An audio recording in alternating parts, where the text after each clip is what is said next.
गसाइगावनि कुसुगावआव SSB आरो police बिफाननि गोख्रों सिग्रोमनाय। हाग्राबारियाव दोनखुमानाय गंनै हाथियार बोखांनो हादों।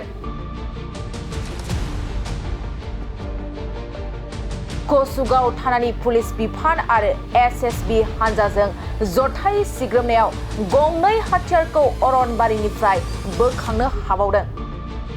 माहारियारि रायमना थाखाफुरनि हाग्रा गेजेराव सोरबा दुथांफ्रा सिखारि सुबुंफ्रा गंनै हाथियार दोनखुमानायखौ बोखांनो हायो।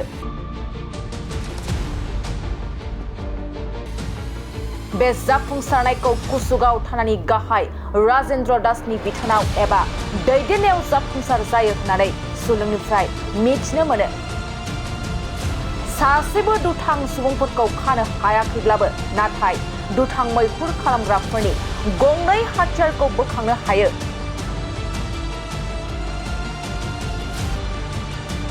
जाथायनि आन्दोआव सोरबा सुबुंनि आखाइ दं बेखौ पुलिस बिफाना गोख्रों संदांगासिनो दं होननानै मिथिनो मोननाय जादों। गसाइगावनि कुसुगावआव एसएसबी आरो पुलिस बिफाननि गोख्रों सिग्रोमनाय। हाग्राबारियाव दोनखुमानाय गंनै हाथियार बोखांनो हादों। कुसुगाव थानानि पुलिस बिफान आरो एसएसबी हानजाजों जथाय सिग्रोमनायाव गंनै हाथियारखौ अरनबारिनिफ्राय बोखांनो हाबावदों।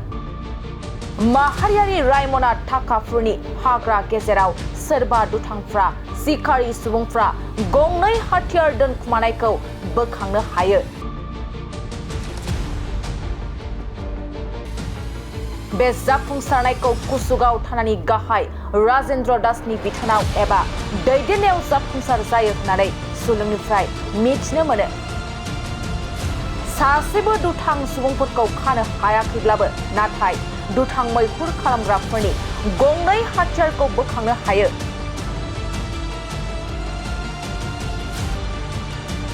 जाथायनि आन्दोआव सोरबा सुबुंनि आखाइ दं बेखौ पुलिस बिफाना गोख्रों संदांगासिनो दं होननानै मिथिनो मोननाय जादों। गसाइगावनि कुसुगावआव एसएसबी आरो पुलिस बिफाननि गोख्रों सिग्रोमनाय। हाग्राबारियाव दोनखुमानाय गंनै हाथियार बोखांनो हादों। कुसुगाव थानानि पुलिस बिफान आरो एसएसबी हानजाजों जथाय सिग्रोमनायाव गंनै हाथियारखौ अरनबारिनिफ्राय बोखांनो हाबावदों। माहारियारि रायमना थाखाफुरनि हाग्रा गेजेराव सोरबा दुथांफ्रा सिखारि सुबुंफ्रा गंनै हाथियार दोनखुमानायखौ बोखांनो हायो। बे जाफुंसारनायखौ कुसुगाव थानानि गाहाय राजेन्द्र दासनि बिथोनाव एबा दैदेननायाव जाफुंसार जायो होननानै सुलुंनिफ्राय मिथिनो मोनो। सासेबो दुथां सुबुंफोरखौ खानो हायाखैब्लाबो नाथाय दुथां मैहुर खालामग्राफोरनि गंनै हाथियारखौ बोखांनो हायो।